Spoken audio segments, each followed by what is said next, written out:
de ne pas en avoir, que chacun a le droit de pratiquer ou pas sa religion, mais que ça ne regarde que lui et que ça ne regarde pas l'État. À partir de là, on ne subventionne pas les religions. Par contre, moi je trouve normal que, en tant qu'héritier de la France depuis les Gallo-Romains, nous ayons à entretenir le patrimoine chrétien, à entretenir les cathédrales, à entretenir les églises, même si elles sont des lieux de culte pour les chrétiens, elles sont pour nous un témoignage de notre histoire, de notre passé, de notre grandeur, de notre culture. Et ça, c'est fondamental. Et on n'a pas du tout à nous opposer, comme on l'entend ici et là, ceux qui voudraient qu'on entretienne les mosquées, sous prétexte qu'on entretient les églises que l'État a récupérées après 1905. Ça n'a rien à voir. Donc la laïcité à la française, c'est ça.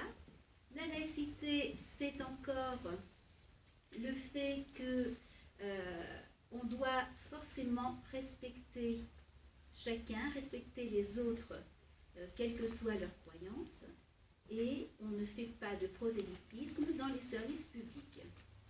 C'est-à-dire que vous ne devez pas avoir en face de vous, quand vous allez à la préfecture, quand vous allez au tribunal, quand vous allez à l'hôpital, des gens dont vous savez quelles sont leurs convictions religieuses. La religion doit rester du domaine du privé, de l'intime, du secret.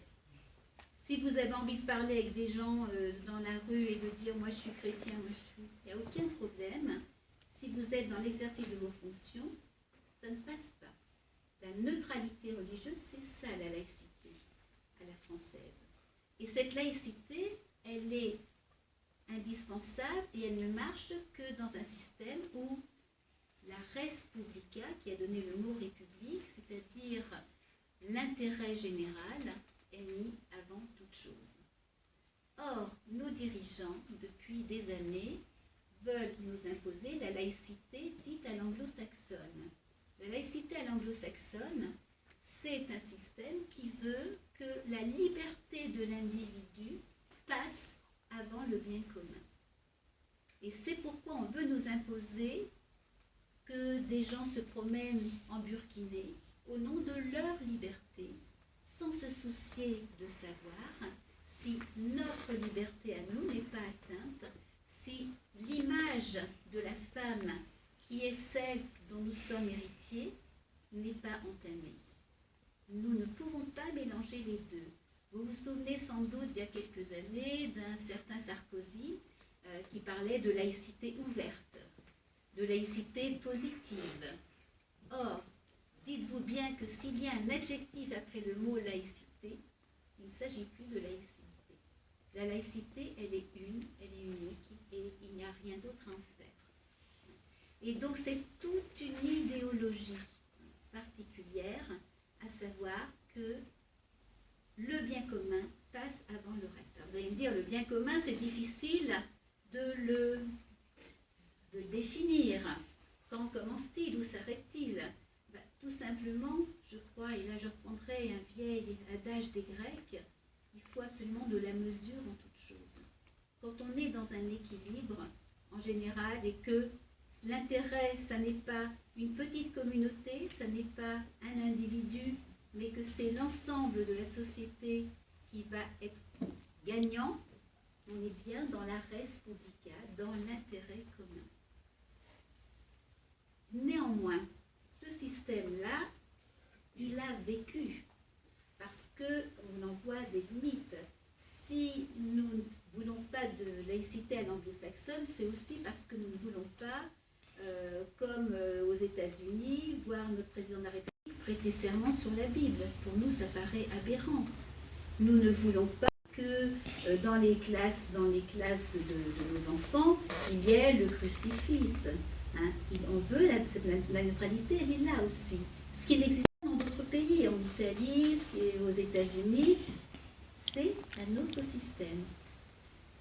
Je suis toujours très gênée quand on fait des conférences, qu'on se promène, et que gens catholiques qui nous attendent en disant oui, ça fait de laïque, c'est à cause de vous qu'on est envahi, c'est à cause de vous qu'il y a l'islam. S'il n'y avait pas eu la loi de 1905, il n'y aurait pas eu d'islam.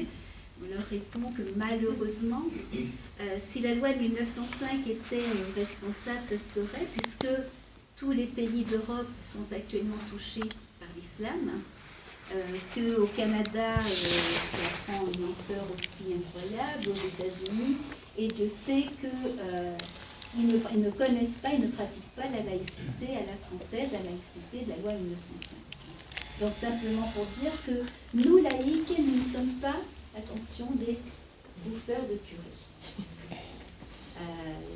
Moi, je suis athée, mais on a au sein de Résistance républicaine, au sein de Riposte laïque, énormément de gens qui sont croyants, qui sont chrétiens, catholiques, protestants. On a des athées, on a de tout.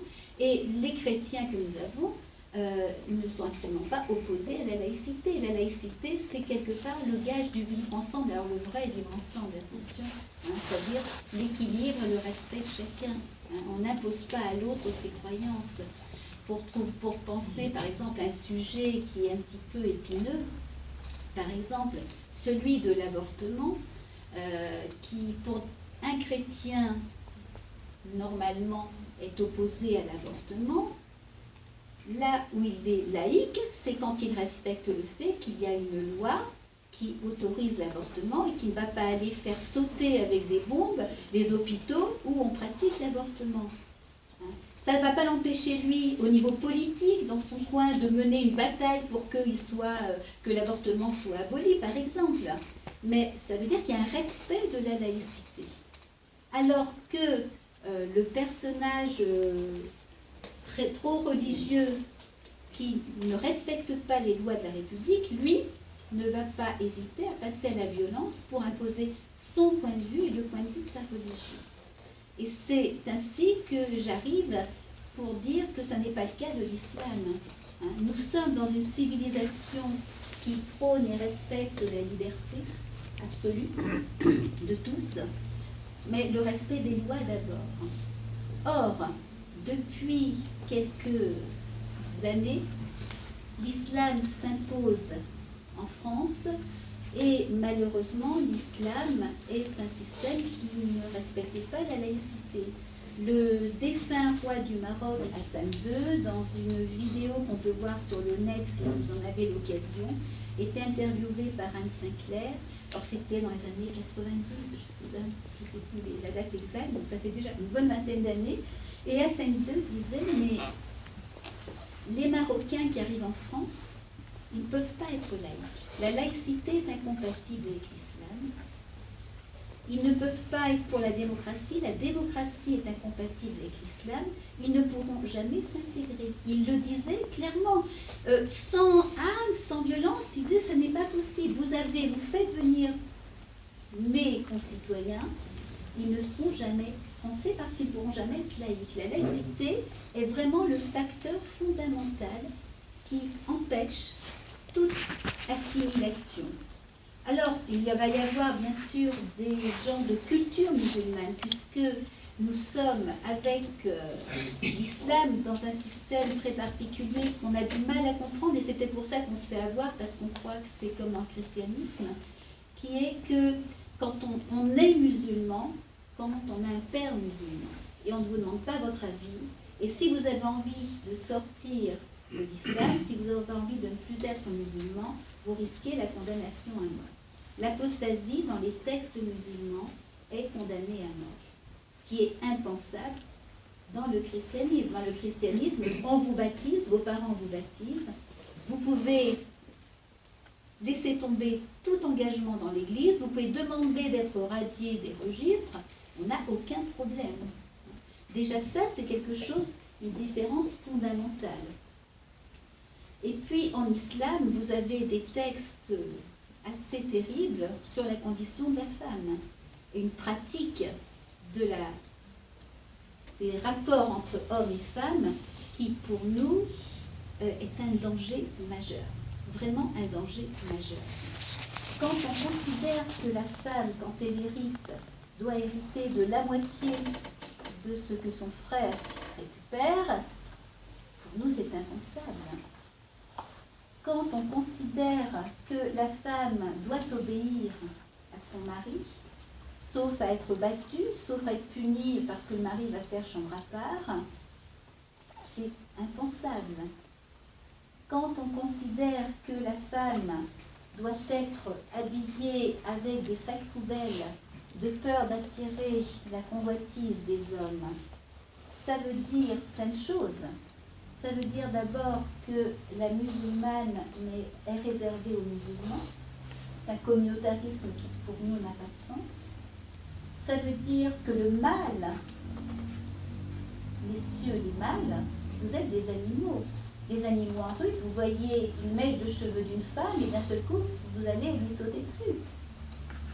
Quelle conception de l'humanité est-ce? Ça n'est pas la nôtre, ça n'est pas possible. La femme qui est enfermée sous ses voiles et qui devient en plus une petite soldate de l'islam, parce que vous avez vu, même si ici vous êtes peut-être un peu plus à l'abri qu'à Paris ou à Marseille, nous voyons tous les jours, j'ai envie de dire, se multiplier le nombre de voilés. Et c'est très très inquiétant, parce que avec le voile, l'islam est marqué dans le territoire. L'islam occupe les rues. Les rues françaises ressemblent à des rues d'Alger, d'ailleurs. Moi, je n'ai rien contre les rues d'Alger. Je n'ai rien contre les rues de pays musulmans. On vit à la musulmane, mais la France, c'est la France avec ses habitudes, avec ses valeurs.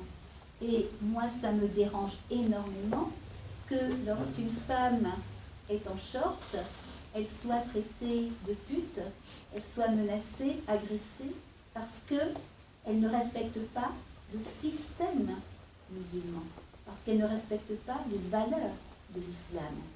Et ça, c'est quelque chose d'insupportable, d'inacceptable. Quand on nous parle du délit de blasphème, il a été question au moment de Charlie Hebdo, les caricatures. On a entendu, on a réussi à entendre ce discours assez incroyable, à savoir, d'accord, c'est pas bien, ils les ont tués, mais ils avaient pas peut-être cherché un petit peu quand même, hein, ils avaient fait des caricatures, c'est pas bien, ils n'ont pas respecté. Je suis désolée, le délit de blasphème, il est aboli en France depuis 150 ans. En France, il y a blasphème pour celui qui est croyant. Si je suis chrétien, je vais respecter les préceptes dans ma vie. Je ne vais pas piétiner la Bible, je ne vais pas traiter Jésus-Christ de je ne sais quoi. Mais ça n'engage que moi. Les autres qui ne croient pas n'ont pas à respecter ceci au nom de quoi? Pourquoi est-ce qu'on serait privé de la libre critique d'un dogme, le christianisme? Tout le monde critique le christianisme, l'histoire du christianisme, sans se retrouver tiré comme un lapin. Et on ne pourrait pas faire la même chose avec l'islam. Et pourquoi est-ce qu'on ne peut pas faire la même chose avec l'islam? C'est que le Coran interdit tout simplement la critique et de l'islam et de Mahomet. À partir du moment où on accepte le principe du délit de blasphème, ça veut dire qu'on accepte que l'islam soit imposé à tous, musulmans et non musulmans. L'islam est un système totalitaire. Totalitaire, il n'y a pas de place pour un autre système. Et il s'impose, il s'installe par la violence, y compris par les morts. C'est un des énormes problèmes que suscite l'islam. Alors, quand on est de bon espoir, nous, quand on a commencé à lutter il y a quelques années, on a essayé d'avoir des espoirs, de se dire, bon, peut-être que si en France, nous demandions que soient abrogés les versets dangereux, les versets qui incitent à tuer les chrétiens, à tuer les juifs, à tuer les apostats, à tuer ceux qui critiquent, peut-être qu'on s'en sortirait. Donc nous avons fait des démarches, nous avons fait des propositions, nous avons essayé de solliciter des imams, et à chaque fois on nous a claqué la porte au nez en disant mais vous n'y pensez pas. Le Coran est incréé. C'est Allah qui l'a soufflé, on ne touche pas à ce qu'Allah a fait. Il est hors de question de toucher au Coran, d'enlever un mot, d'enlever un verset. Donc on continuera avec ce Coran, avec ces hadiths de Mahomet, c'est la vie de Mahomet, qui est aussi importante que le Coran, puisque Mahomet c'est le modèle à imiter. Or, Mahomet s'est rendu célèbre parce que c'était un grand voyou des grands chemins qui a effectivement acquis réputation et pouvoir par ses rapines en attaquant les caravanes du désert et en se développant avec sa bande de copains et tous les soirs en disant qu'il avait reçu effectivement des messages directement d'Allah, donc qui sont devenus le Coran, etc. À partir du moment où on sait ça, on se dit qu'une fois de plus, nos dirigeants nous prennent pour des imbéciles. Comment voulez-vous faire un islam de France avec un texte qu'on ne peut pas toucher, qu'on ne peut pas modifier, qu'on ne peut pas adapter à la France? Il ne peut pas y avoir d'islam de France parce qu'il n'y a qu'un seul islam, parce qu'il n'y a qu'un seul livre référent. C'est tout. C'est clair et net. Alors, cet islam, encore une fois, je sais que certains qui voudraient trouver des excuses disent « mais quand même, bon, l'islam, d'accord, il y a des petits problèmes, mais bon, toutes les religions sont coercitives, toutes les religions posent des problèmes, il y a eu les croisades, il y a eu l'Inquisition, bon, on entend toujours tous ces discours. » Alors, très rapidement, d'abord, les croisades, c'était qu'il fallait reconquérir le tombeau de Jésus. Alors, je suis athée, je ne prêche pas pour le christianisme, je ne veux pas vous endoctriner, mais on voulait reconquérir, on devait reconquérir le tombeau de Jésus, qui était tombé en zone musulmane, puisque à partir du 7e siècle, Mahomet et ses sbires ont conquis tout le tour de la Méditerranée et tous les pays qui étaient chrétiens sont devenus musulmans par la guerre, par la conquête, par le djihad et par le terrorisme, qui n'est pas une nouveauté et qui fait partie des 1400 ans de l'histoire de l'islam. Donc il a fallu partir à la reconquête pour que les chrétiens, tout simplement, puissent avoir accès au tombeau de Jésus. L'Inquisition, ça a été des moments de l'histoire où des hommes d'État, parce qu'on n'avait pas la laïcité, parce qu'on n'avait pas la séparation entre le politique et le religieux, ont utilisé des pouvoirs ensemble pour imposer leurs lois, imposer un système et tenir vraiment sous leur férule un peuple qui, sinon, aurait peut-être regimbé face à un système social qui était quand même très inégalitaire et difficilement supportable. Mais le christianisme des origines n'a rien à voir avec le Coran. Rien. Et on ne peut penser de ne jamais laisser dire qu'on pourrait renvoyer l'islam avec le catholicisme, le protestantisme avec le christianisme. Tout simplement parce que le christianisme, c'est les évangiles. C'est ça, le christianisme d'origine. Or, christianisme, c'est quoi? C'est Jésus qui pardonne à Marie-Madeleine. L'islam, c'est la femme adultère qui est lapidée. Le christianisme, c'est je pardonne à mes ennemis. Je m'offre même plutôt que de me défendre et de semer la guerre. Le Coran, c'est tous les jours, 7 fois par jour, les musulmans récitent « Je dois tuer les musulmans, les chrétiens, tous ceux qui ne croient pas en Mahomet ». Qu'est-ce que j'ai dit? Les musulmans. Oh, les non-musulmans, merci. Oh, non plus. Voilà. Donc d'un côté, la paix, le pardon, la mansuétude, de l'autre, la violence intrinsèque. Il n'y a pas d'amour. d'un côté le viol, de l'autre le respect de la femme. On ne peut pas mettre sur le même plan ces deux religions, si tant est qu'on puisse considérer l'islam comme une religion, alors qu'il s'agit en fait d'un système vraiment totalitaire, puisque le Coran, c'est un mode de vie qui vous dit exactement tout ce que vous avez à faire, avec quelle main vous devez vous torcher quand vous allez aux toilettes, de quel pied vous devez... Oui, c'est drôle. Alors, si vous trouvez le petit livre vert de Khomeini, par exemple, c'est à mourir de rire, effectivement, parce que c'est rempli de préceptes. Alors, ça nous fait rire, mais il y a de quoi en pleurer. C'est-à-dire que les musulmans sont habitués à, depuis l'enfance, être dans un système de terreur et de soumission.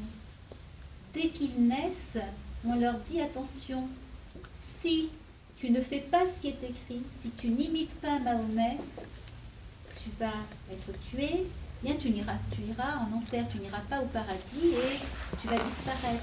Et ce régime de terreur fait que les musulmans développent des réflexes pavloviens, vraiment pavloviens, d'obéissance aveugle au texte sacré. Et ils sont incapables de comprendre, effectivement, qu'on puisse faire une caricature de Mahomet avec une bombe. Ben oui, c'est sûr que quand on est en phase de terrorisme, c'est tout à fait justifié, et qu'ils soient prêts à tuer, à assassiner tous ceux qui, effectivement, vont émettre des doutes et des critiques.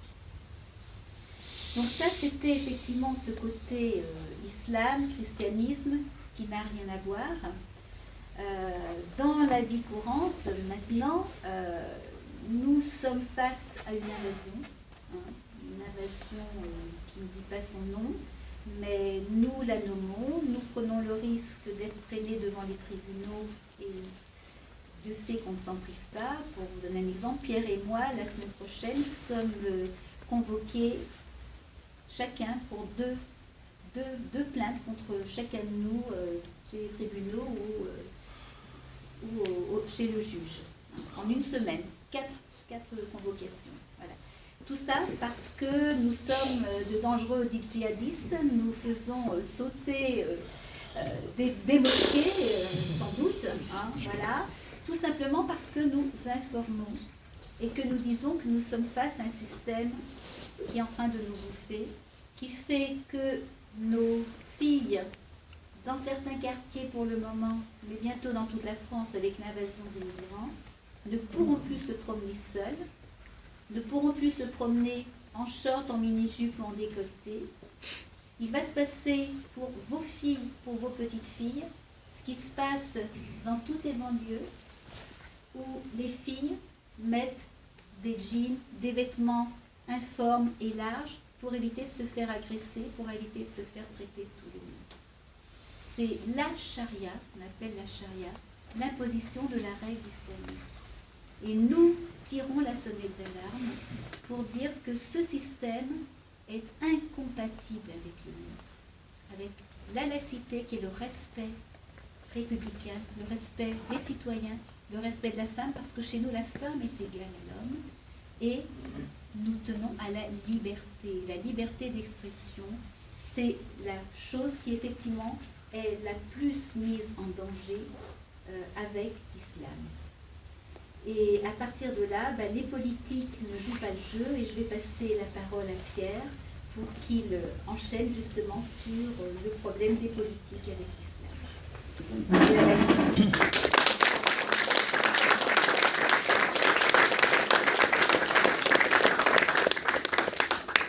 Est égal à l'homme, il n'y a pas si longtemps que ça, même en France. Ouais, on a eu des reines, hein. On a eu des reines, citez-moi une reine musulmane. Allez.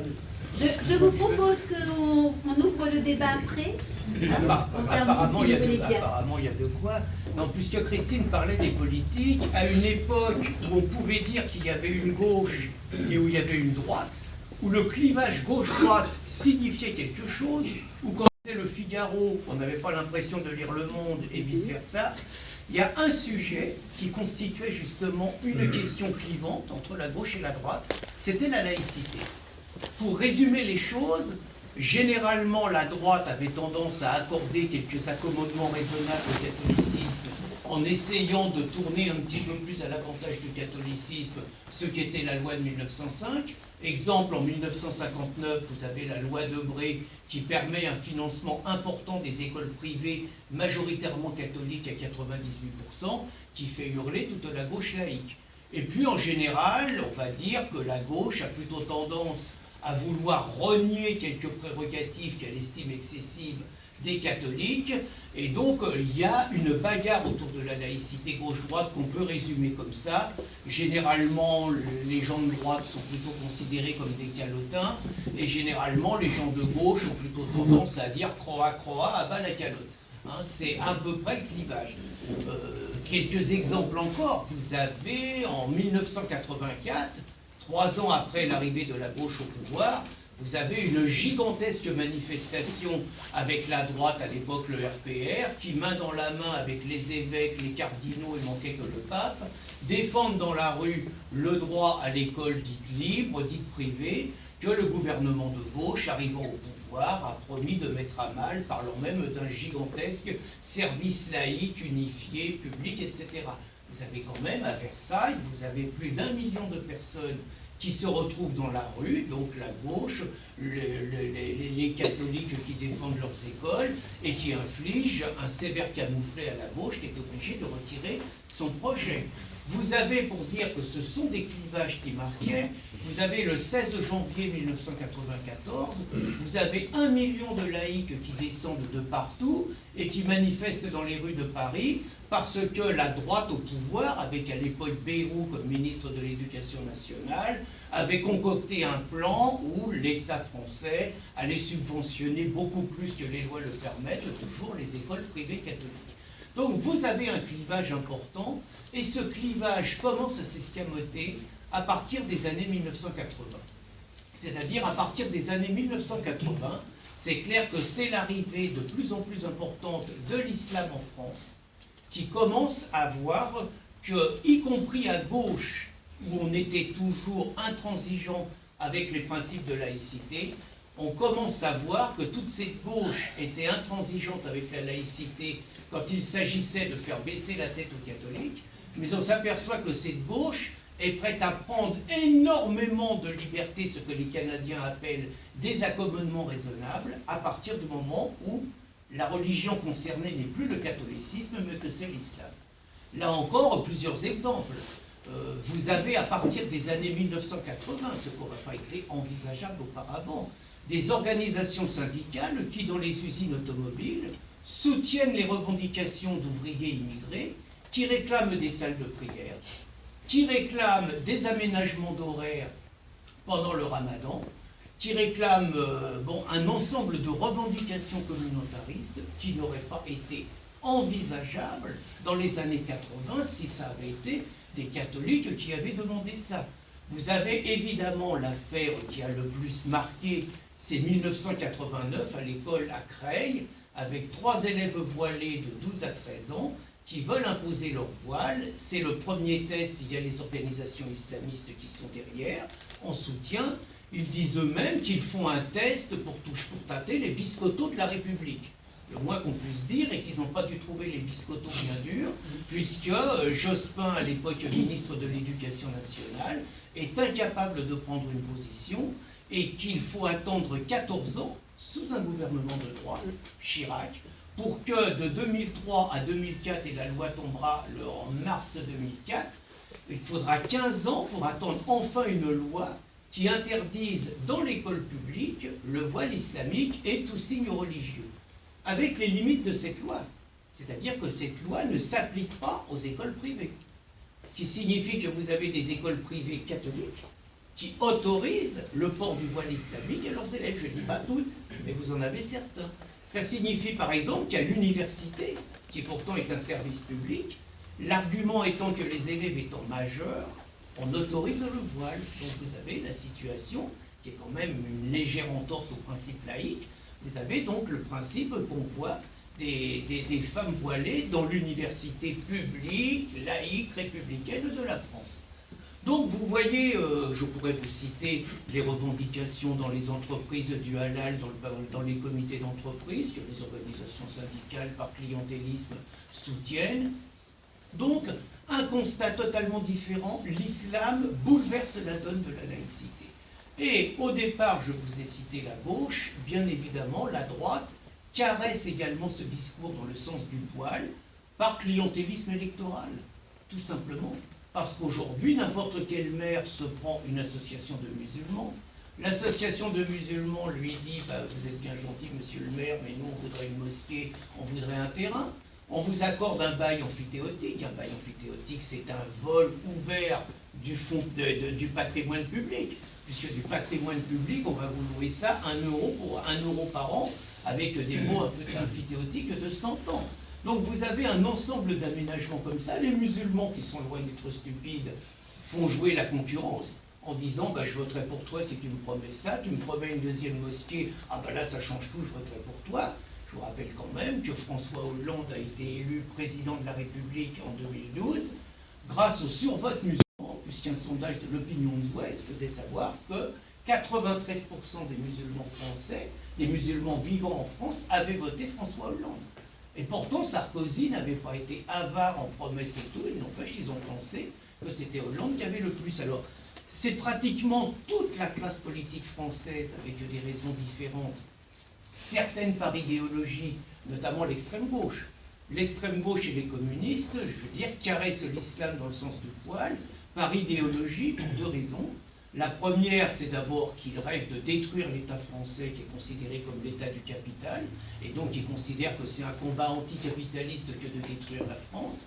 Et la deuxième chose, ils considèrent que comme ils ont pu les ouvriers avec eux, comme les ouvriers sont les premières victimes de l'invasion migratoire, de l'islamisation de la France, et que c'est eux qui subissent la plupart du temps les conséquences pour leurs enfants, pour leur qualité de vie et tout. Il y a longtemps que les ouvriers se sont détournés des partis de gauche. Ils espèrent trouver un espèce de prolétariat de réserve avec justement les nouveaux venus. Donc vous avez toute l'extrême gauche, on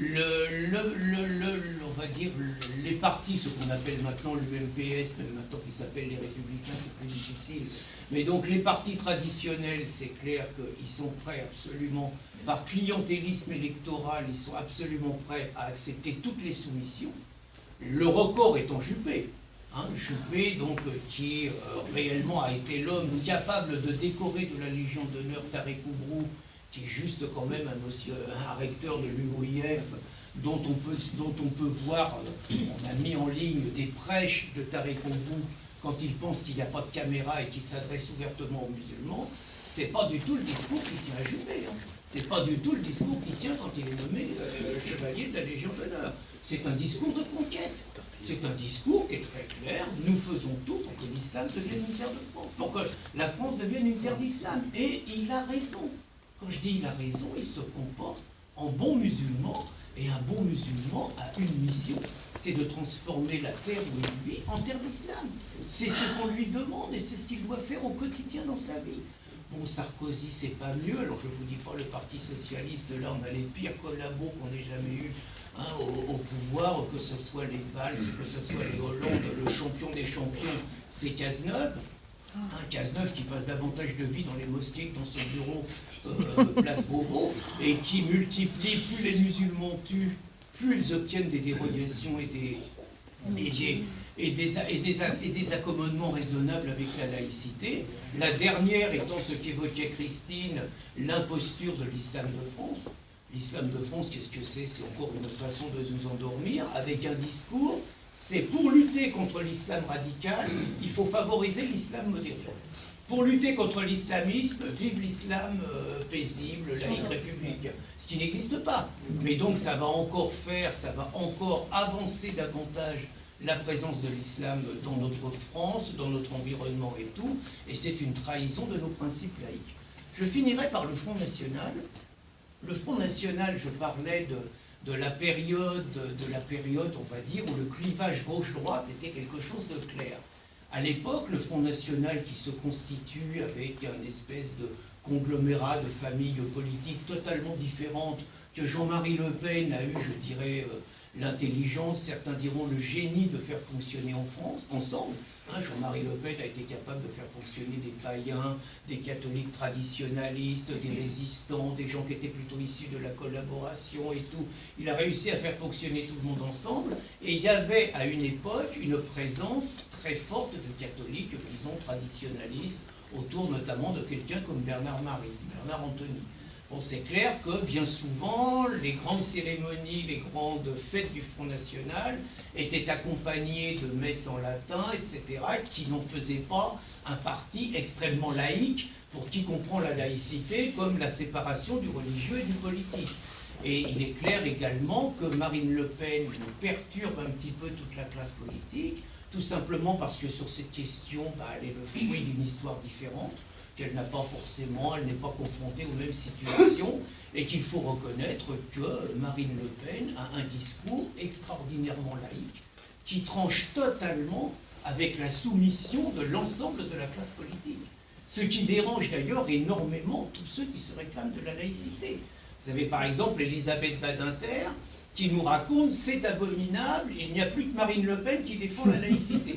Et elle en prend plein la tête immédiatement dans tous les médias, elle est obligée de s'expliquer, de se justifier, et pour montrer qu'elle n'a pas basculé dans le camp du Front National, elle dit évidemment que le Front National est nauséeux, et que Riposte laïque c'est des fachos. Je ne sais pas pourquoi on s'est fait traiter de fachos, nous on n'avait rien dit dans la polémique, mais en tout cas ça nous est retombé dessus.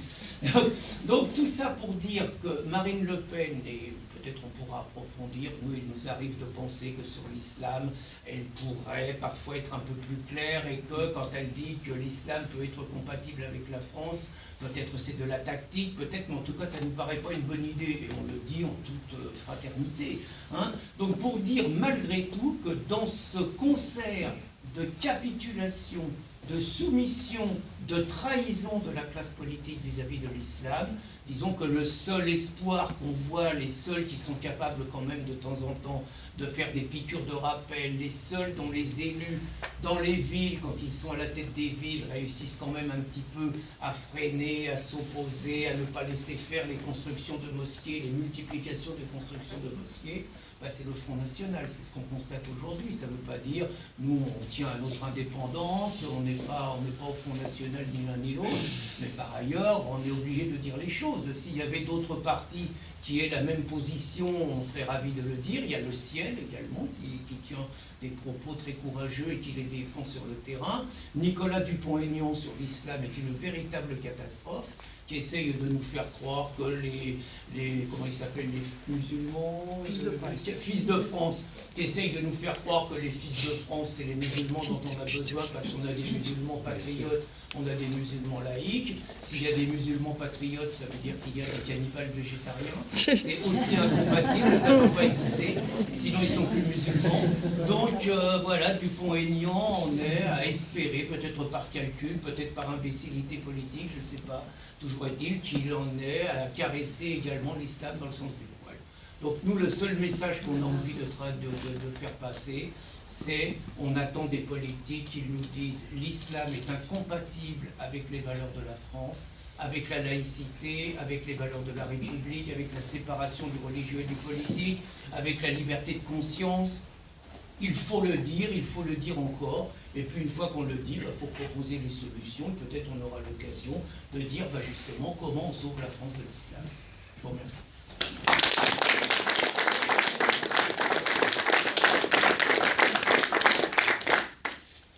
J'ai une question. On arrive à la deuxième partie des questions. Oui, j'ai une question. Est-ce que vous pourriez parler un petit peu de votre propre parcours politique ? Parce qu'en fait, moi ce que j'ai lu, c'est que vous veniez en fait de la gauche. Voilà, donc ça serait intéressant, je pense, de voir un petit peu qui vous étiez et comment vous en êtes arrivé à faire ce que vous faites actuellement. Voilà. On sent qu'il y a un petit sourire narquois. Non, ça fait partie de lui, ça. Il est toujours comme ça. Moi, j'ai commencé politique au Parti Socialiste et j'ai continué chez Chevènement. J'ai fait un petit bout de chemin chez Dupont-Aignan. Disons, je suis une souverainiste depuis le début. Au Parti Socialiste, il m'a fallu, j'étais un peu plus jeune, il m'a fallu un peu de temps pour comprendre que aider les sans-papiers et puis lessiver l'école comme ils étaient en train de le faire, c'était pas ce qui me faisait vibrer et que c'était pas ça la gauche. Moi, je suis une femme de gauche. Je continue d'être socialiste, je continue d'être une femme de gauche.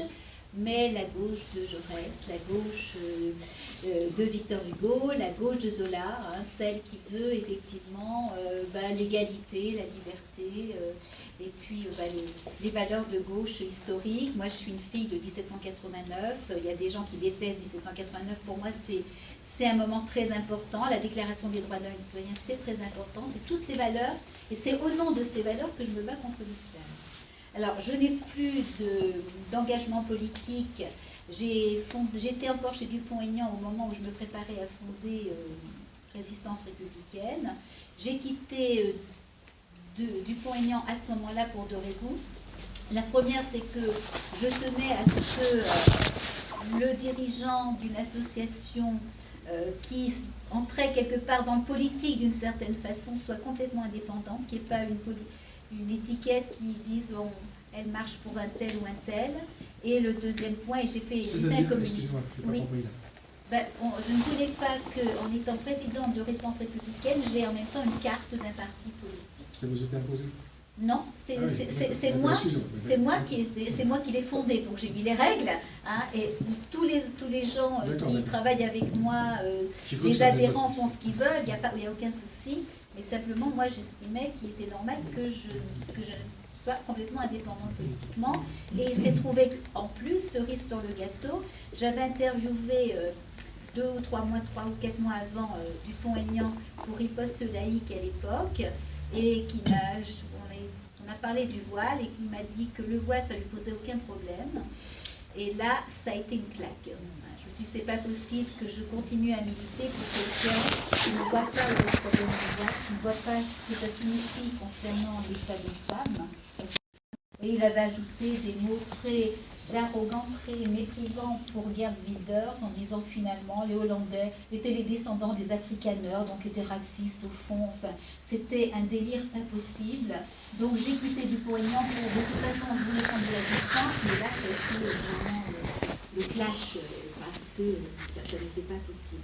Mais je reste effectivement une femme de gauche, et alors complètement indépendante là actuellement. Nous, effectivement, notre travail, c'est quelque part d'appuyer là où ça fait mal, de dire pour les politiques, ça c'est bien, ça c'est pas bien, coup de chapeau ou coup de bâton pour les uns ou pour les autres.